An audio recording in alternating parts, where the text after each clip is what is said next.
So if you're looking to invest in the airline industry, United Airlines is going to be one of the major ones you're going to look at. So let's do a little bit of homework, because before you make any investment decision, you should do your homework. And the first thing I like to look at is when it comes down to the products. What are the products and what problems do they solve? Now, United Airlines is one of the major airlines because it does about $43 billion in revenue. So it's like ranked in the top 3. Now, when you think about that airline, it's like $43 billion.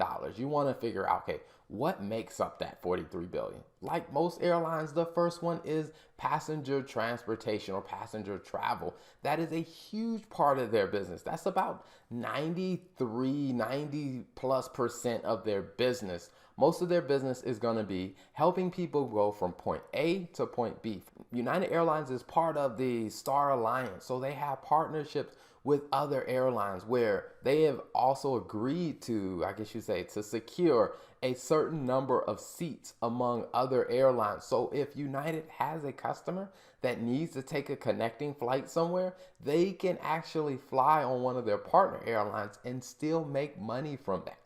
And then the other area is cargo. Now, this one is probably more of a, I guess you say, it just makes sense in the airline industry. Whereas you're already transporting people from one place to another. So why not just accept cargo to be able to move cargo from one place to another? And then I would say the other part is the other category. Now, what falls into the other for United would be their loyalty program. Now, so when I look at their products, I would say that they solve a problem that a lot of people have. Now, the airline industry, it is cyclical and it is impacted by, you can say, different trends, whether people want to drive or pandemics, whether, I guess when people are concerned about being in an airplane. So there is some cyclical nature to it, but there's still a substantial amount of people who do have an issue with air travel, or I guess who need the solution of air travel.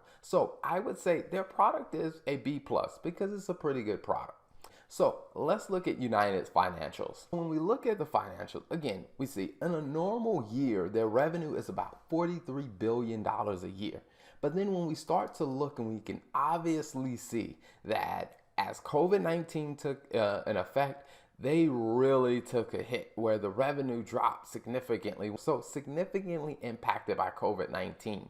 But before COVID, one of the things that we did see is that their gross margin rates were pretty high. I mean, they were around 30 and 25% gross margin, which means they were able to manage the cost of operating their airplane, or you say the primary cost of operating their airplanes, which is pretty good.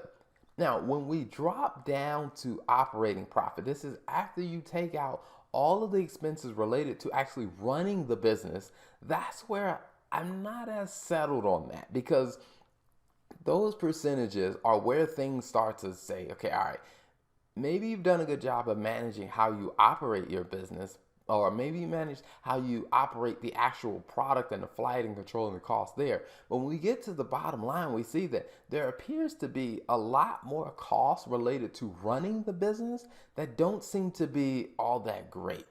And then when we take a look at the very important part of any type of business in the airline industry is cash. How are they managing cash? Like, do they have enough cash coming in the business to actually help them stay alive and to survive?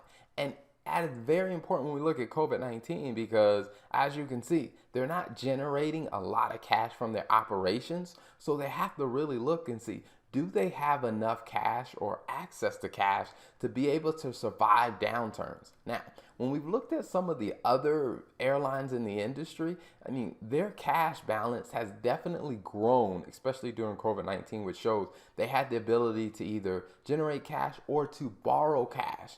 Based on looking at United, it looks like they either felt like they didn't need the additional cash, or they don't have access to the cash, which I think would be something that is very important to keep in mind. So when it comes down to the finances for United, I would consider their score to be a B. Now, when it comes down to a very important area is how are you going to make money with this stock? So let's take a look.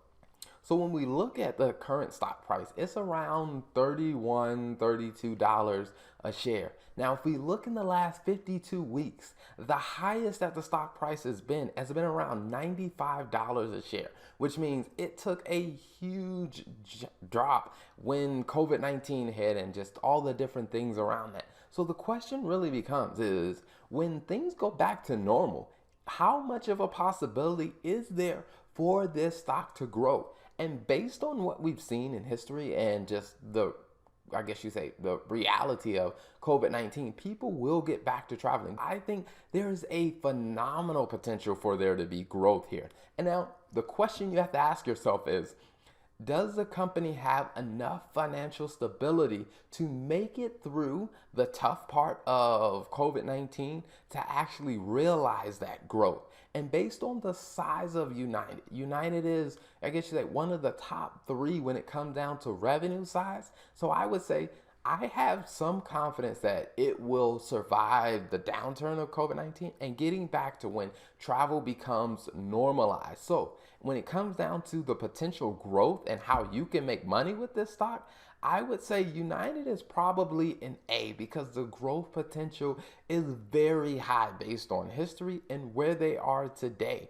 So when we look at the product, they have a product that a lot of people need. When we look at the finances, I wasn't very impressed by the finances. I think that there's some work that needs to be done around managing operating costs so that they can increase their profits. And then also cash is an area that I would definitely keep an eye on.